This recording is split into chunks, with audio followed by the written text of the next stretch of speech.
하나님의 말씀 요한복음 10장 7절에서 18절의 말씀입니다. 하나님의 말씀을 귀 기울여 들어주시기 바랍니다. 그러므로 예수께서 다시 이르시되 내가 진실로 진실로 너희에게 말하노니 나는 양의 문이라. 나보다 먼저 온 자는 다 절도요 강도니 양들이 듣지 아니하였느니라. 내가 문이니 누구든지 나로 말미암아 들어가면 구원을 받고 또는 들어가며 나오며 꼴을 얻으리라. 도둑이 오는 것은 도둑질하고 죽이고 멸망시키려는 것뿐이요 내가 온 것은 양으로 생명을 얻게 하고 더 풍성히 얻게 하려는 것이라. 나는 선한 목자라. 선한 목자는 양들을 위하여 목숨을 버리거니와 삭구는 목자가 아니요 양도 제 양이 아니라 이리가 오는 것을 보면 양을 버리고 달아나나니 이리가 양을 물어가고 또 해치느니라. 달아나는 것은 그가 삭군인 까닭에 양을 돌보지 아니함이나 나는 선한 목자라. 나는 내 양을 알고 양도 나를 아는 것이 아버지께서 나를 아시고 내가 아버지를 아는 것 같으니 나는 양을 위하여 목숨을 버리노라. 또 이 우리에 들지 아니한 다른 양들이 내게 있어 내가 인도하여야 할 터이니 그들도 내 음성을 듣고 한 무리가 되어 한 목자에게 있으리라. 내가 내 목숨을 버리는 것은 그것을 내가 다시 얻기 위함이니 이로 말미암아 아버지께서 나를 사랑하시느니라. 이를 내게서 빼앗는 자가 있는 것이 아니라 내가 스스로 버리노라. 나는 버릴 권세도 있고 다시 얻을 권세도 있으니 이 계명은 내 아버지에게서 받았노라 하시니라. 아멘. 우리가 10장에서 가장 중요하게 보고 있는 내용이 바로 예수님께서 나는 선한 목자라. 그 얘기를 지금 하고 있는 거죠. 바로 오늘 본문에 있는 내용입니다. 우리가 지난주에 양들은 그 목자의 음성을 들어서 그 목자의 음성을 따라간다고 이야기합니다. 양이 목자의 음성을 듣고 그 목자의 음성을 알기에 목자를 따라갑니다. 그 목자가 자신을 지키고 보호하고 안전하게 돌볼 뿐만 아니라 그 목자는 그 양을 사랑하는 목자라는 것을 알기 때문에 그 목자를 따라갑니다. 그 목자에게 모든 것을 의지하고 살아갑니다.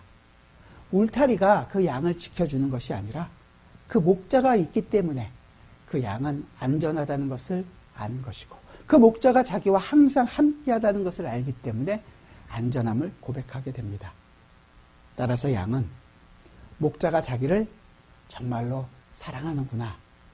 그냥 먹고 배부르게 하기 때문에 나는 좋다가 아니라 목자가 나를 사랑하는구나 라는 것을 알게 됩니다.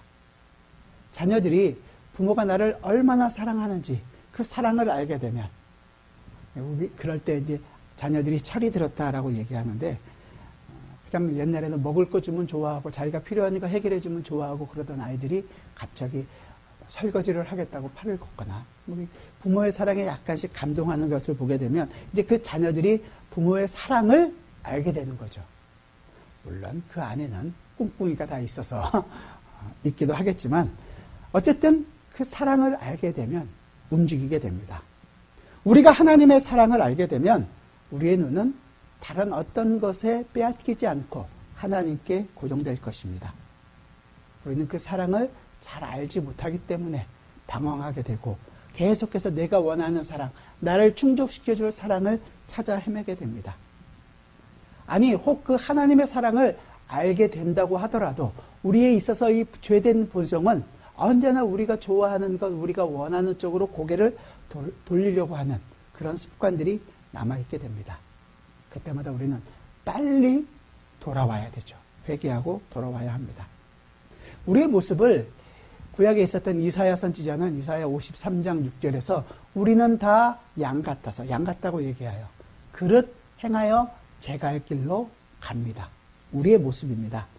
그럼에도 불구하고 이 목자는 우리를 찾고 찾아서 우리를 어깨에 메고 우리 안에 두십니다. 우리 안에 가둬놓고 못 나가 하겠다는 것이 아니라 가장 안전하게 두시겠다는 것입니다. 이 우리는 우리에서 평생 있는 것이 아니라 잠깐 머무는 곳입니다. 그리고 나서 우리는 이 우리에서 나와서 목자와 함께 꼴을 먹으러 목자가 인도하는 대로 그 길을 걸어가게 되는 거죠. 목자와 함께 그 길을 걸어갑니다. 목자의 길을 따라가는 것이었습니다.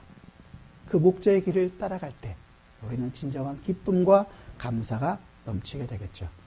그것이 양이 가지는 가장 기쁨이고 가장 큰 복을 누리는 것입니다. 꿀도 많고요. 물도 많고요. 그래서 풍성히 먹고 배를 깔고 누울 수 있는 그 자리까지 가게 되는 것이었습니다. 예수를 믿고 나면 이 풍성한 꿀들을 여러분들이 먹고 계시는 건데 배부른 표정들이 별로 그렇게 아니세요. 배가 부르죠? 제 배가 이렇게 부른데 어떻게 보면 우리는 그럼에도 불구하고 하나님께서 매 순간 가장 좋은 것으로 우리를 채워주고 계심에도 불구하고 우리의 욕심은 한도 끝도 없습니다. 하나님이 매일 공급해 주시는 그 만나와 생수를 먹음에도 불구하고 이거 더 주세요, 이거 더 주세요, 이거 부족합니다. 항상 하나님께 요구를 합니다. 내 욕심이 가시지를 않는 것이죠. 하나님께서 매 순간 가장 좋은 곳으로 채워준다는 것을 이해한다면 회개하고 돌이키셔야 합니다. 내 경험, 내가 원하는 것들대로 살아가는 인생이 아니라 하나님께서 예수 그리스도로 말미암아 하늘의 풍성한 것을 우리에게 주고 계십니다.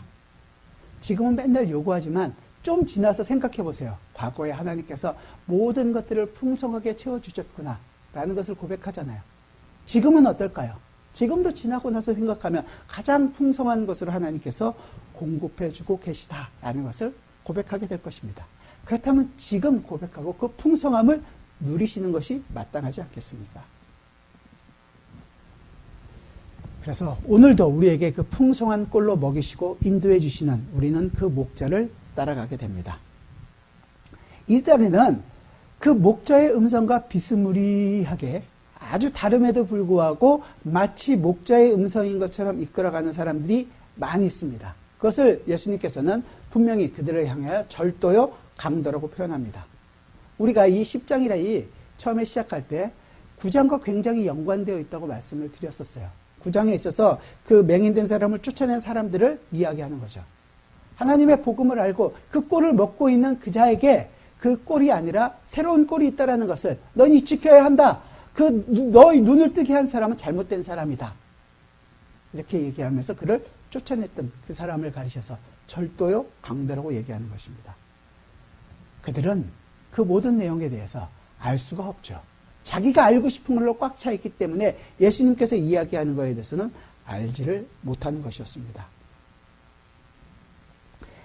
당연하죠. 예수님이 말씀하시는 게 맞다는 거죠. 그 내용을 지금뿐만 아니라 에스겔서에서도 다시 한번 얘기합니다. 에스겔서 34장인데요.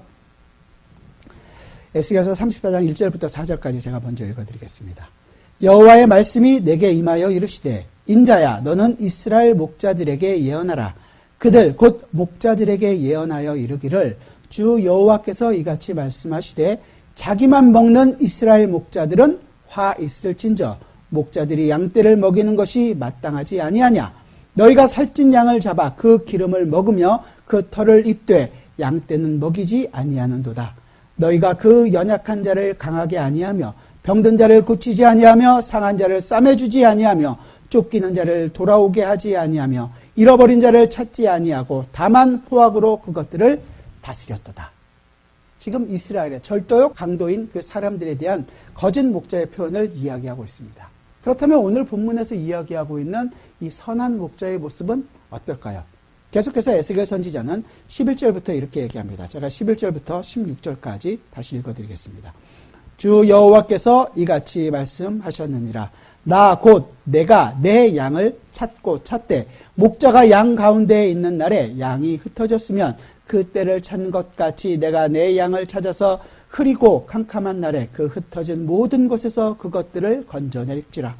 내가 그것들을 만민 가운데에서 끌어내며 여러 백성 가운데서 모아 그 본토로 데리고 가서 이스라엘 산 위에와 시냇가에와 그 땅 모든 거주지에서 먹이되 좋은 꼴을 먹이고 그 우리를 이스라엘 높은 산에 두리니 그것들이 그곳에 있는 좋은 우리에 누워 있으며 이스라엘 산에서 살찐 꼴을 먹으리라. 내가 친히 내 양의 목자가 되어 그것들을 누워있게 할지라. 주 여호와의 말씀이니라. 그 잃어버린 자를 내가 찾으며 쫓기는 자를 내가 돌아오게 하며 상한 자를 내가 싸매주며 병든 자를 내가 강하게 하려니와 살찐 자와 강한 자는 내가 없애고 정의대로 그것들을 먹이리라. 아멘. 여기서 우리를 찾고 싸매고 치료해 주셔서 그 좋은 꼴로 매일 먹이겠다고 이야기하시는 목자가 있습니다. 하나님께서 우리의 참 목자가 되신다는 거죠. 반대로 세상에는 자기가 목자인 채 하는 거짓 목자들이 너무도 많습니다. 목자는 한 분, 하나님 뿐이시죠. 여러분들이 오해를 하시는데 목사가 하나님의 목자라고 생각하시는 경우가 있습니다. 목사도 저도 똑같은 양입니다. 다 제 갈 길로 가고 마음대로 가고 있는 쇳덩어리 사람이죠. 그래서 목사가 제대로 하나님의 말씀을, 예수 그리스도를 따를 수 있도록 그 목자에게 인도하여야지, 목자를 증거해야지 자기가 좋아하는, 자기를 다 알고 있는 어떠한 방편으로 얘기해서는 안 될 것입니다. 참 목자이신 예수를 따르도록 계속해서 그 예수만을 증거해야 됩니다. 그렇게 바르게 전할 수 있도록 여러분들이 항상 기도하고 격려하고 돌아보는 일을 게으리 하셔서는 아니 됩니다. 좋은 질문과 이게 성경이 정말로 이렇습니까? 그리고 바른 가르침이 왔을 때 나는 이 삶에서 제대로 살지를 못합니다. 그러나 주님, 내가 한번 또 같이 한번 힘을 내보겠습니다. 이러면서 가는 것이 이 교회 공동체 안에서 있게 되기를 바랍니다. 그렇게 할 때 우리의 참 목자 되신 그 예수 그리스도밖에 증거되지 않고 그 예수 그리스도가 우리의 참 목자 되는 것을 알았을 때 우리는 기쁨과 감사가 넘쳐나게 되겠죠. 아까 말씀드린 것처럼 우리는 다 양 같아서 각기 제갈 길로 갑니다. 자기가 좋아하는 음성을 더 좋아합니다. 그래서 오늘 본문에 있는 것처럼 사꾼 목자들이 굉장히 많아지게 되는 거예요. 12절에서 얘기하는 것처럼 사꾼은 목자가 아니요 양도 제 양이 아니라, 여기서 얘기하는 사꾼이라는 것이 무조건 다 나쁘다라고 이야기해서는 안 될 거예요. 왜냐하면 이 사꾼이라는 것 자체가 나쁜 의미가 아니거든요. 사꾼이라는 것은 월급을 받고 돈을 받고 일을 하는 사람을 그냥 일컫는 사람입니다. 그냥 자기 배만 불리기 위해서 돈 받고 일한다, 이렇게만 생각해야 돼서는 안 된다는 거예요. 사꾼은 자기 양이 아예 없거나 아니면 양이 아주 작아서 그것으로는 자기 먹고 사는 것이 너무 힘들기 때문에 다른 사람 양까지 함께 모아서 다른 사람의 양도 같이 대신 길러주고 보호해주는 일을 하는 사람입니다. 이스라엘 안에서 굉장히 많은 사람들이 이 일을 담당했던 사람입니다. 그런데 그렇다고 해서 사꾼 목사는 무조건 다 나쁘다, 그렇게만 표현하면 안 되고 많은 목자들이 사꾼으로 일을 했습니다. 예수님께서도 이 사꾼에 대한 얘기를 했잖아요. 포도원 비유할 때 포도원 품꾼의 비유 있죠. 거기서도 싹을 주고 사람을 삽니다. 이게 싹꾼이에요. 그냥 품꾼이 바로 이 싹을 받고 일을 하는 사람이라는 표현입니다. 무조건 사꾼이 나쁜 것은 아니니까 그냥 비판해서는 안 될 것이고, 돈 받고 일을 하면서 주인의 재산을 보호하는 사람을 사꾼이라고 얘기하는구나. 이스라엘 유대 사람들이 쓰고 있는 다른 책들, 성경 말고 탈무드나 미슈라드라든지 이런 책들에 보면 유대인들이 쓰고 있는 모든 내용들에 보면 이 계약 관계가 조금 나와 있는 것들이 있어요. 그래서 계약을 할 때는 어떻게 해야 된다. 양을 실은 계약을 할 때는 그 사꾼이 돈을 받고 일하는 사람이 부주의해서 양이 잃어버리게 된다. 그러면 자기의 값에서 그 양값을 제하고 싹을 받습니다. 뭐 늑대가 한 마리 온다. 이 늑대나 이리가 한 마리 오면 같이 맞서 싸워서 양을 지킨다. 그건 계약에 있어요. 양을 지키고 있는데 늑대나 이리가 2마리 이상 온다. 그러면 자기 목숨을 내놓고 지켜야 된다. 이런 계약이 있는 것이 아니라 그때는 도망가라. 이렇게 나와 있거든요. 그런 계약을 충실하게 하는 것입니다. 사꾼은 그럴 수밖에 없죠. 왜냐하면 자기 양이 중심이 아니니까요. 양에 관심이 있는 것이 아니라 뭐에 중심이에요? 그 양을 통해서 내가 먹고 살아야 하는, 주인의 재산에 관심이 있는 것보다 자기가 먹고 사는 것, 자기의 생명에 훨씬 더 많이 관심이 있는 것이 당연한 것입니다. 양을 위해서 죽는 것이 아니라 양으로 자기의 생명을 유지하는 것이 목적인 거예요. 자, 사꾼은 다 나쁜 것이 아니지만 사꾼이 가지고 있는 본질 그 자체가 문제가 된단 말이에요. 이해가 되시겠죠? 그래서 이 사꾼은 돈을 위해서 일해서 자기가 먹고 살아가야 합니다. 그래서 이게 약점이 되는 거죠. 사꾼은 열심히 주인의 양을 지킵니다. 그 양이 좋아서, 양을 사랑해서가 아니라 그 양을 통해서 자기가 먹고 살아야 하기 때문입니다. 언제나 자기 생명과 자기 것이 우선이에요. 그래서 자기 생명을 위해서는 양도 잡아먹습니다. 우리도 그러지 않나요? 내가 힘들어지는 걸, 여러분들이 힘들게 되는 모든 상황들을 여러분들은 그것을 기분 좋게 받아들이시나요? 그것을 어떻게든지 해결하고 싶고 그걸 가지고 하나님께 원망도 쏟아내는 것이 우리의 모습입니다. 내가 뭔가를 해서 이 어려움을 극복해 보겠다. 나는 그래도 이런 만큼은 하고 있는 사람이다. 남들이 인정해 주기를 바랍니다. 내 양을 잡아먹어서 내 생명을 유지하고 내 삶을 지키려 합니다. 그래서 우리 모두는 사꾼과 같습니다. 사꾼은 저도 사꾼이죠. 하지만 나쁜 사꾼이 있단 말이에요. 기회만 있으면 자기 것으로 만들고 그 양을 잡아먹어서 자기 배를 불리려고 하는 사람들입니다. 그런데 우리가 이 나쁜 사꾼을 욕하고 돌아서서 우리도 똑같이 비슷한 행동들을 하고 살아갑니다. 아니면 저 나쁜 목사, 저런 사람 돈만 밝히고 자기만 밝히고 나는 저 사람이랑 상종 안 하면 돼. 하지만 우리가 보기에 좋아 보이는 사꾼들도 있어요. 뭐냐면 자기 이론을 가지고 양을 이끄는 사꾼들이 있다는 얘기예요.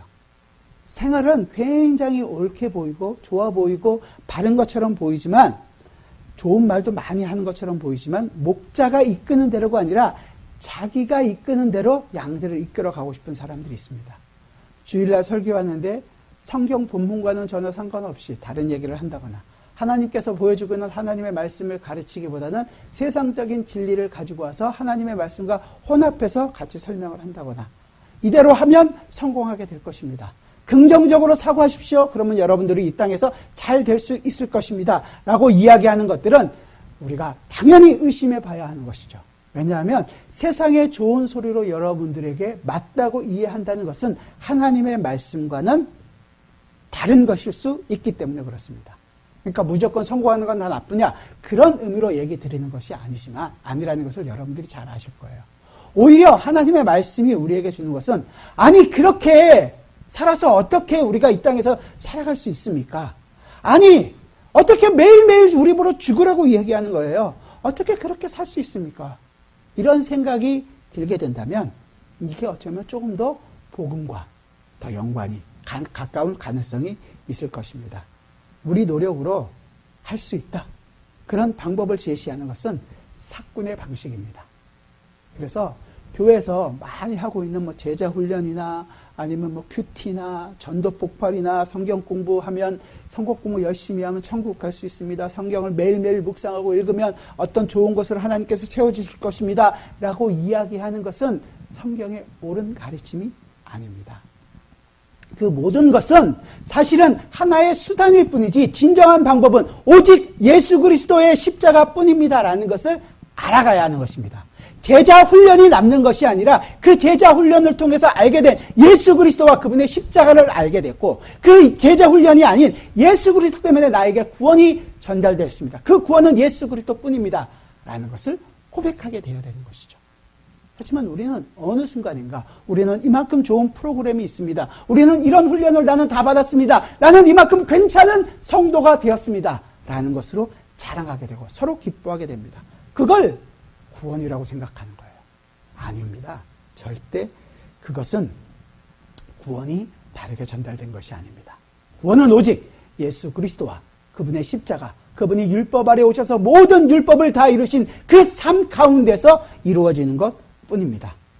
그러기에 우리가 어떠한 노력으로도 우리의 구원을 갖다가 붙일 수 있거나 우리가 구원을 얻을 수 있는 것은 아닙니다. 우리는 오직 예수 그리스도만이 필요하고 그분의 십자가만을 의지하고 그 십자가 밑에 엎드려서 주님 나를 도와주옵소서 고백하는 사람, 바로 그 사람의 성도라고 얘기하는 것입니다. 이걸 우리에게 예수 그리스도로 말미암아 구원이 이루어졌고 지금 우리의 삶 가운데에서 지금 구원을 이루며 살아간다, 이렇게 이야기를 하고 있는 것입니다. 요즘의 성도들 보면 참 많은 분들이 점잖은 모습으로 사꾼의 모습을 하고 있는 사람들이 많습니다. 내가 가지고 있는 힘, 이만큼 성공했으니까 하나님의 복을 받았다라고 이야기하는 거죠. 이만큼 나는 건강하다. 내가 이만큼 교회에서 좋은 일을 했다. 이것이 마치 좋은 성도가 되는 양 자랑하고 살아가는 사람들이 많습니다. 세상적인 거 말고도요. 기도를 내가 이만큼 하고 있다. 내가 성경 지식이 이만큼 있다. 그러니까 너는 내 말을 들어라. 그것은 바른 성도의 모습이 아닙니다. 기독교는 우리가 이 세상에 높은 자가 되라고 이야기한 적이 없습니다. 그 높은 자리에 가야지 하나님이 영광받고 하나님이 기뻐하실 거라고 얘기하는 것이 아닙니다. 예수를 믿어서 성공하는 것이 아니라 오히려 반대로 이 땅에서는 볼품없고 정말로 힘이 없어 보이지만 예수 그리스도 때문에 내가 살아갑니다라는 것을 항상 고백하고 그것을 증거하면서 살아가는 사람들입니다. 각자 여러분의 인생 가운데서 여러분들이 정말로 열심히 살면 세상 사람들이 얘기하고 있는 성공도 맛볼 수 있습니다.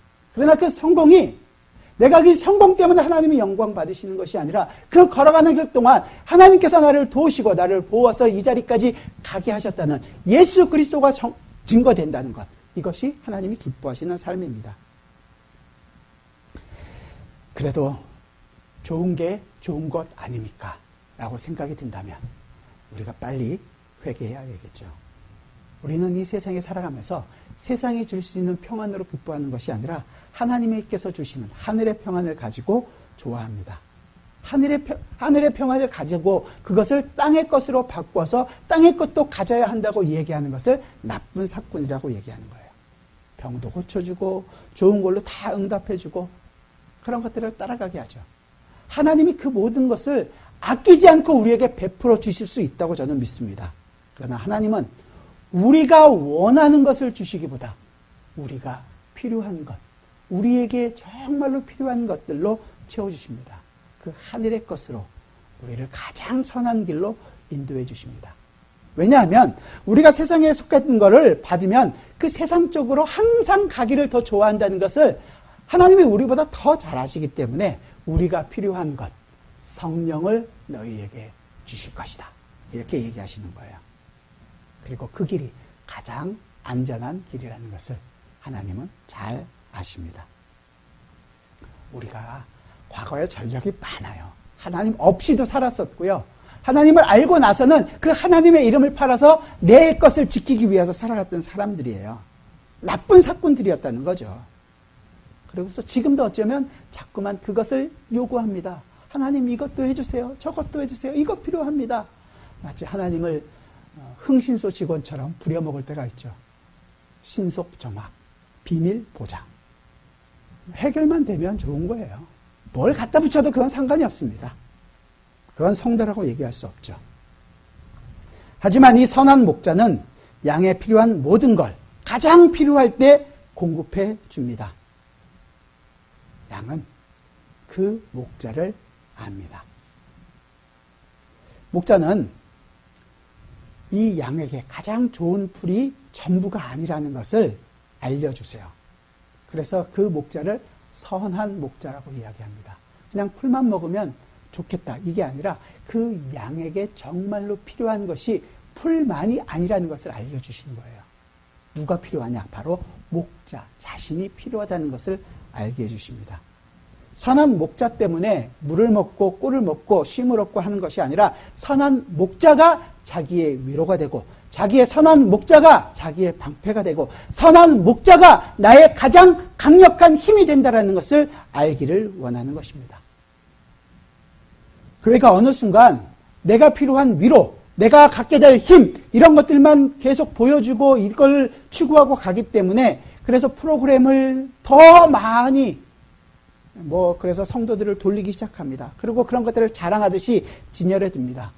어떤 걸 골라 잡아서 너의 위로가 필요한지를 찾아봐라. 거짓 목자요 사꾼입니다. 이 세상 것으로 자꾸만 이 교회 안으로 갖고 와서 하는 것이죠. 하늘의 것으로 기뻐하는 진정한 예수 그리스도의 기쁨으로 예수 그리스도가 선한 목자로서 우리를 지키시고 보호하는 나의 가장 힘이 된다라는 것을 알아야 되는 것입니다. 그래서 선한 목자는 양을 위하여 자기의 목숨을 내어줍니다. 우리 11절을 같이 한번 읽어볼까요? 본문 11절 같이 읽겠습니다. 나는 선한 목자라. 선한 목자는 양들을 위하여 목숨을 버리거니와. 자기 목숨을 버린다고 얘기해요. 이사야 56장에서는 이렇게 얘기합니다. 이사야 53장 6절과 7절인데요. 제가 읽어드릴게요. 우리는 다 양 같아서 그릇 행하여 각기 제갈 길로 갔거늘 하나님 여호와께서는 우리 모두의 죄악을 그에게 담당시키셨도다. 그가 곤욕을 당하여 괴로울 때에도 그의 입을 열지 아니하였으며 마치 도수장으로 끌려가는 어린 양과 털 깎는 자 앞에서 잠잠한 양같이 그의 입을 열지 아니하였도다. 죽으러 가는 아주 독특한 목자의 모습을 보여줍니다. 근데 왜 그럴까요? 왜 이런 모습을 하고 있는지 이유가 뭔지 오늘 본문 14절과 15절에서 이렇게 얘기합니다. 오늘 본문 14절과 15절을 같이 한번 볼까요? 나는 선한 목자라. 나는 내 양을 알고 양도 나를 아는 것이 아버지께서 나를 아시고 내가 아버지를 아는 것 같으니 나는 양을 위하여 목숨을 버리노라. 여기 보면 안다라는 단어가 굉장히 많이 나오죠. 나는 내 양을 알고 양도 나를 알고, 이것이 마치 아버지가 나를 알고 내가 아버지를 아는 것 같이, 그래서 내가 양을 위하여 목숨을 버린다. 근데 여러분 잘 생각해 보세요. 아버지 하나님께서 아들 예수 그리스도를 아는 것 아시죠? 아들이 아버지를 아는 것 아시죠? 예수님께서 목자가 양을 아는 것 당연히 아시죠? 그런데 여기 마지막에 문제가 되는 구절이 하나 있어요. 양은 목자를 아나요? 우리가 언제나 그 목자가 어떤 목자인지 아나요? 이건 좀 뭔가 잘못되어 있어요. 다 맞는데 양이 목자를 안다? 그래서 이 안다라는 단어가 굉장히 어떻게 쓰여졌는지, 무엇 때 어떻게 사용되고 있는지가 굉장히 중요한 거예요. 물론 이 안다라는 단어, 헬라어 단어 자체는 부부간에 아는 굉장히 긴밀한 것까지 알 수 있는 그런 안다라는 것을 전제하고 있는 것입니다. 그래서 이 안다라는 것이 단순히 그냥 우리가 인간적으로 그 사람이 어떻고 그 사람이 어떻고 뭘 좋아하고 뭐 어떤 사람 하는지 이것을 안다라고만 이야기하는 것이 아니라, 성경이 이야기할 때 안다라는 것은 언약적인 관계에서의 안다를 얘기하는 거거든요. 아모스 3장 제가 읽어드릴게요. 이스라엘 자손들아, 여호와께서 너희에 대하여 이르시는 이 말씀을 들으라. 애굽 땅에서 인도하여 올리신 모든 족속에 대하여 이르시기를 내가 땅의 모든 족속 가운데 너희만을 알았나니 그러므로 내가 너희 모든 죄악을 너희에게 보응하리라 하셨나니. 여기서 보면 2절에서 얘기하죠. 내가 땅의 모든 족속 가운데 너희만을 알았다고 얘기하죠. 하나님이 그럼 이스라엘만 안 것인 건가요? 애굽도 알고 모든 것을 다 아시죠. 근데 여기서 알았다고 얘기하는 것은 어떤 관계 안에서 이스라엘을 내가 알고 있다라는 것입니다. 그 관계가 뭐냐면 내가 너희와 맺은 언약 안에서, 언약이라는 것은 뭐 다르게 얘기하지만 약속이에요. 그 약속 안에서 내가 너희를 알았다라고 이야기하는 것입니다. 내가 너희와 아주 특별한 관계가 있다라는 거죠. 어떤 관계인가요? 위에서 얘기한 것대로 애굽에서부터 건져낸 관계. 그 애굽에서부터 어떻게 건져냈는데요? 내가 너희가 종으로 팔려가게 될 것이고 너희가 430년이 지나면 거기서부터 건져낼 것이다. 누구에게 했습니까? 아브라함에게 했던 약속입니다. 아브라함과 나중에 모세에게도 했죠. 그리고 다윗 왕에게도 했던 그 약속들이 있었습니다. 아브라함에게 하늘의 별과 같이 바닷가에 있는 모래알같이 너의 족속이 번성하게 될 것이다. 네가 열국의 아비가 될 것이다. 라고 했던 그 약속을 하나님께서 이루어 가시겠다는 것입니다. 그 언약 관계를 지키는, 언약 관계를 이루시는 것 안에서 안다라고 이야기하는 것입니다. 따라서 이 모든 언약, 하나님께서 우리 인간과 맺으셨던, 처음에 태초에 맺었던 그 창조하면서 아담과 맺었던 언약, 그 이후에 노아와 맺었던 언약, 그 위에 아브라함과 맺었던 언약, 모세와 맺었던 언약, 다윗과 맺었던 언약, 많은 선지자들과 많은 사람들과 맺었던 그 언약들 속에 있는 정말로 그 언약이 언약되게 했던 가장 기초적인 내용이 뭐냐 하면 사실은 하나님과 아들이신 예수 그리스도께서 맺으셨던 그 언약이 있었다는 것입니다. 우리는 그것을 영원한 언약이라고 얘기하는데 그 영원한 언약이 성경에서 내가 영원 전에 언약을 맺었다 이렇게 얘기하는 것이 아니라 예수님께서 이런 식으로 얘기하는 거예요. 내가, 그러니까 예수님께서 아버지의 뜻을, 하나님의 뜻을 행하러 왔다. 하나님의 뜻이 있었다는 것이고 그 뜻을 행하는 것이 예수 그리스도께서 지금 하고 있는 일인데 그 약속이 있었기 때문에 나는 그 일을 지금 행하러 왔다. 약속을 이루려 왔다. 이 얘기를 하고 계시는 것입니다. 예수님께서 행하는 것이 약속을 이루신다는 거예요. 그러니까 하나님과 예수님께서 영원 전에 이미 약속하고 계셨던 것이 있었다는 거죠. 너무 어렵죠. 이 언약이라는 것, 약속이라는 것을 이해하는 데 있어서 우리가 하나님과 인간 간의 약속이 있기에 가장 기초적인 언약이 어디서부터 시작되느냐? 영원한 언약서부터 있었다는 거예요. 하나님과 예수 그리스도. 그리고 그 일을 증명하고 계신 성령 하나님, 삼위 하나님의 구속 언약 안에서 우리가 언약을 이해해야 된다고 지금 얘기를 드리는 거예요. 히브리서를 한번 찾아봅시다. 히브리서 9장. 말이 유언이라는 얘기가 나오는데 이 유언이 그냥 우리가 얘기하는 유언장이 아니라 그 약속이라고 생각하시면 됩니다. 그렇게 이해를 하시고 15절부터 우리 17절까지 한번 읽어볼까요? 히브리서 9장 15절부터 17절 같이 읽겠습니다.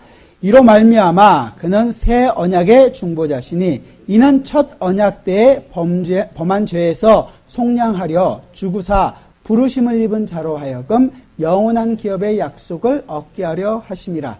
유언은 유언자가 죽어야 되나니 유언은 그 사람이 죽은 후에 유언한즉 유언한 자가 살아있는 동안에는 효력이 없느니라. 자, 유언이 약속이라고 생각하면 약속이 이루어지려고 한다면 그 유언한 자, 약속한 자가 죽어야 한다는 거죠. 그 약속이 이루어지기 위하여 어떻게 하느냐. 그 다음 구절에 있는데 18절부터 20절까지 제가 읽어드릴게요.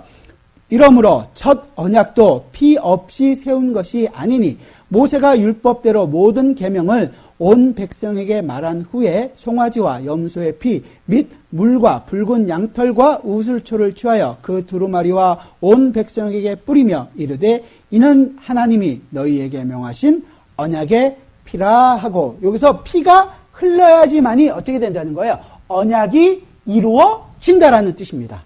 그러니까 결국은 이 언약의 중심, 우리가 여기서 얘기하는 유언인데 그 유언이 이루어진다는 것은 피가 있어야 된다는 거죠.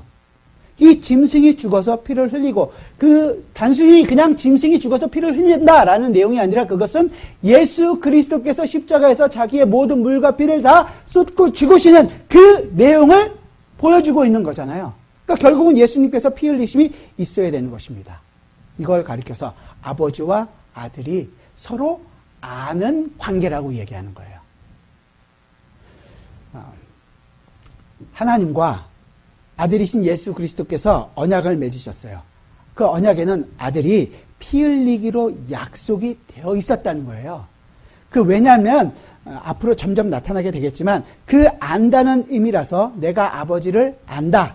그냥 지식적으로 아버지를 안다는 것이 아니라 그 언약 안에서 내가 죽어야 한다라는 것, 내가 피를 흘려야 한다는 것을 안다라는 그런 의미에서 지금 얘기하고 있는 거예요. 결국 아들은 이 아버지를 어떻게 하느냐 하면 자신이 죽어서 피를 흘려야 한다라는 것을 안다는 것입니다.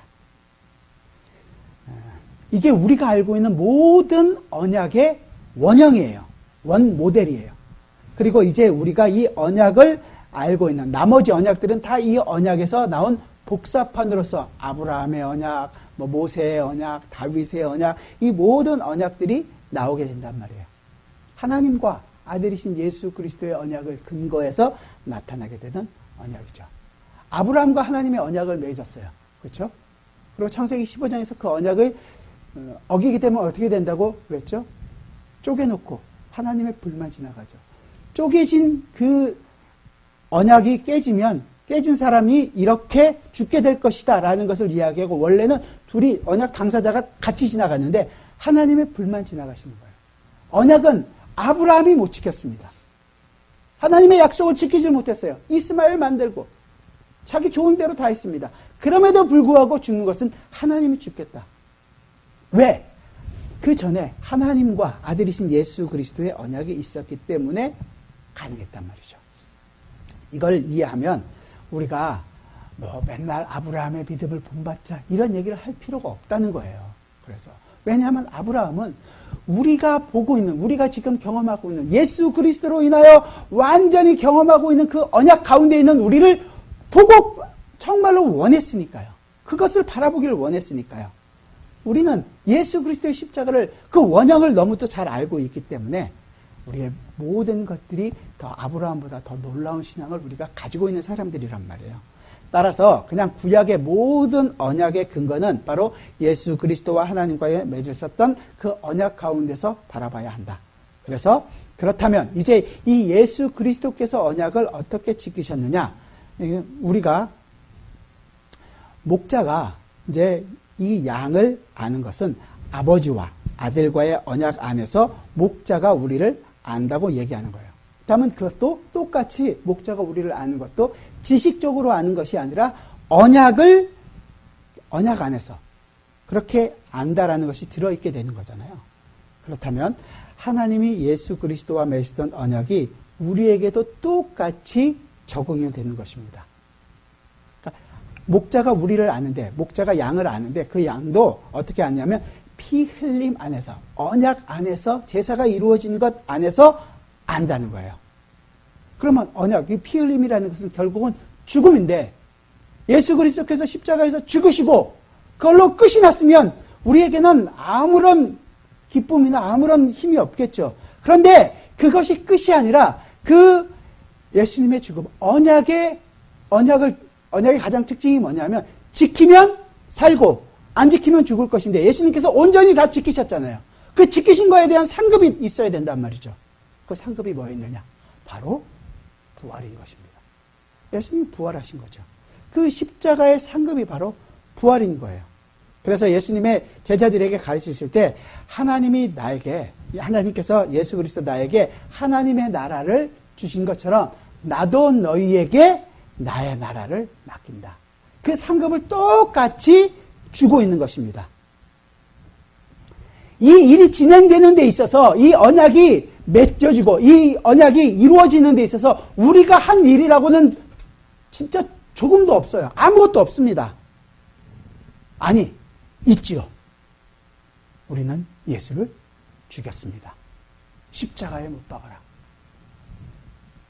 그거를 성경은 이렇게 얘기합니다. 우리가 버린 돌이 건축자의 모퉁이 돌이 되어서 이 성전을 지금 지어가고 있다.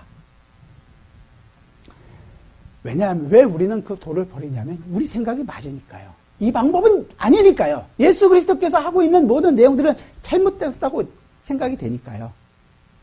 내 힘으로, 내가 하고 있는 열심으로 우리는 뭔가를 만들어 싶거든요. 그걸 하나님이 인정해 주셔야지 우리도 마음이 좋고 기분이 좋아지는 거거든요. 그런데 예수님께서 이 땅에 오셔서는 온전히 아버지께서 하라고 하신 일만 하십니다. 하나님이 옳다는 것들만 증거하고 살아가셨습니다. 그리고 결국은 죽으시는 거죠. 죽고서 끝나느냐? 아니요. 죽고 부활했습니다. 그렇다는 얘기는 뭐예요? 내가 맞다고 생각했던 모든 것이 오히려 잘못된 것이고 맞다고 틀렸다고 그렇게 손가락질했던 예수 그리스도가 맞다는 거 아니겠습니까?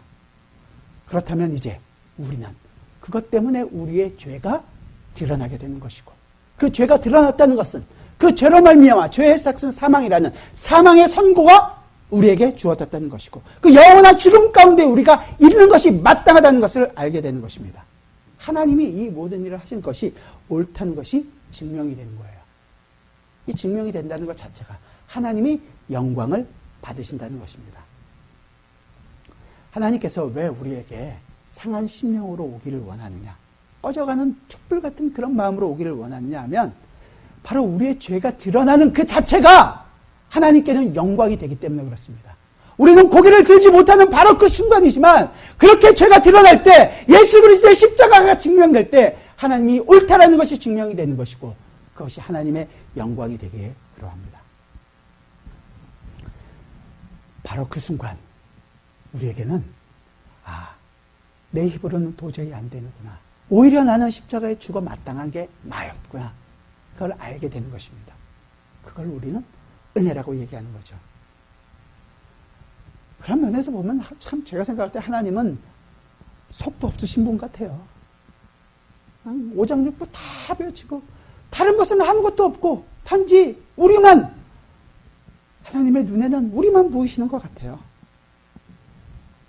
어찌 그럴 수 있을까요? 죄 많고 계속해서 내 욕심만 채워가는 우리를, 왜 우리를 사랑한다고 얘기하시는 걸까요? 왜 우리밖에 없다고 얘기하는 것일까요? 정말로 하나님은 은혜와 긍휼이 풍성하신 하나님이십니다. 우리가 이 사실을 알아갈 때마다 이런 고백을 할 수밖에 없겠죠. 예수님은 이 일에 대해서 누구의 지시를 받아서 누구에 의해서 이 일을 하는 것이 아니라 이 일을 자유롭게 행한다고 이야기하십니다. 누구의 억압받아서 하는 것이 아니라 첫째 아담인 이 아담은 자유롭게 그것을 결정했습니다. 어떻게? 자기를 사랑하는 쪽으로, 자기를 원하는 쪽으로 결정했어요. 죄의 길로 갔습니다. 그러나 마지막 아담이신 예수 그리스도께서는 아주 자유롭게 죄가 없음에도 불구하고 하나님을 사랑하시기에 그 백성을 사랑하셔서 십자가를 지십니다. 자기 자신을 버리십니다. 그리고 다시 얻습니다. 17절 말씀이에요. 오늘 본문 17절, 내가 같이 읽어보겠습니다. 시작. 내가 내 목숨을 버리는 것은 그것을 내가 다시 얻기 위함이니 이로 말미암아 아버지께서 나를 사랑하시느니라. 다시 얻는다는 것은 여기서 부활을 얘기하겠죠. 그런데 예수님께서 이렇게 얘기를 해요. 내가 나를 버리는 것은 나를 다시 얻기 위함이다. 이렇게 얘기하는 것이 아니라 나를 얻기 위함이 아니라 뭐라 그래요? 내가 다시 얻기 위함이라 라고 얘기하죠. 이 말은 그러니까 나만 부활하는 것이 아니라 예수님 자신만이 부활하는 것이 아니라 사실은 예수님 자신이 더 높이 올라가기 위한 것이 아니라 양을 위하여 내가 이 모든 것을 다시 얻는다라고 이야기하고 있는 거예요. 양을 위해서 이 모든 것을 내가 다시 얻는다. 로마서 4장에서 이렇게 얘기합니다. 4장 25절에서 예수는 우리가 범죄한 것 때문에 내줌이 되고 또한 우리를 의롭다 하시기 위하여 살아나셨느니라. 우리를 위하여, 우리를 의롭다 하시기 위하여 다시금 살아나셨다라고 이야기하는 거예요. 선한 목자는 지금 아주 우리가 볼 때는 대단한 일을 하고 계세요. 그런데 양인 우리는 전혀 모르죠. 양은 자기가 왜 구원받았고 자기가 지금 구원받아서 어디를 가고 있는지를 잘 알지를 못합니다. 여러분들 여기 나와서 예배하고 있는데 왜 나왔는지 다 이해하고 예배하시는 분이 과연 얼마나 있을까요? 잘 모를 수 있습니다. 예수님께서 하신 일 우리가 다 모를 수 있습니다. 우리를 구원하려고 예수님께서 겪으신 일 우리가 어떻게 다 알고 수 있을까요? 단지 그냥 패션 오브 크라이스트에서 잠깐 보이시던 예수님 그 채찍에 맞고 사람들에게 침뱉음을 당하고 얼마나 아프셨을까 마음 상하고 우리는 그저 알 수 있는 게 그냥 심정적으로 감정적으로 이해하는 정도밖에 없어요. 진짜를 다 알지를 못합니다. 그러나 예수님께서 이러한 우리를 아시기 때문에 죽으신단 말이에요. 그 골고다를 걸어가신단 말이죠.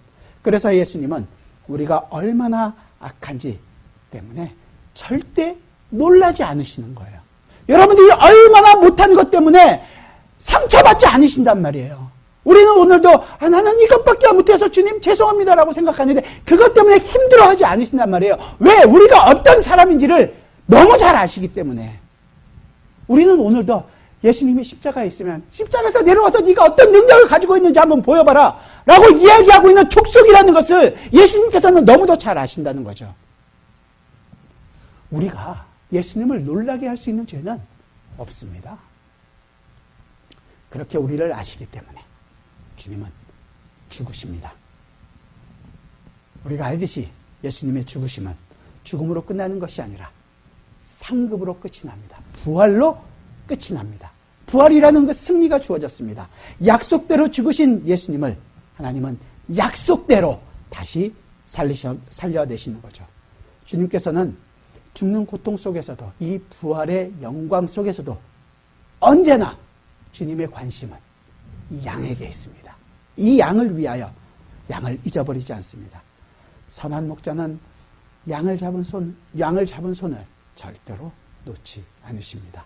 왜냐하면 우리를 위해서 죽으면서 우리와 하나가 되셨기 때문입니다.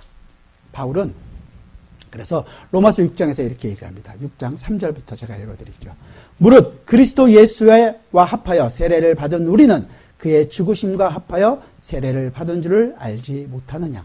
그러므로 우리가 그의 죽으심과 합하여 세례를 받음으로 그와 함께 장사되었나니 이는 아버지의 영광으로 말미암아 그리스도를 죽은 자 가운데서 살리심과 같이 우리로 또한 새 생명 가운데서 행하게 하려 함이라.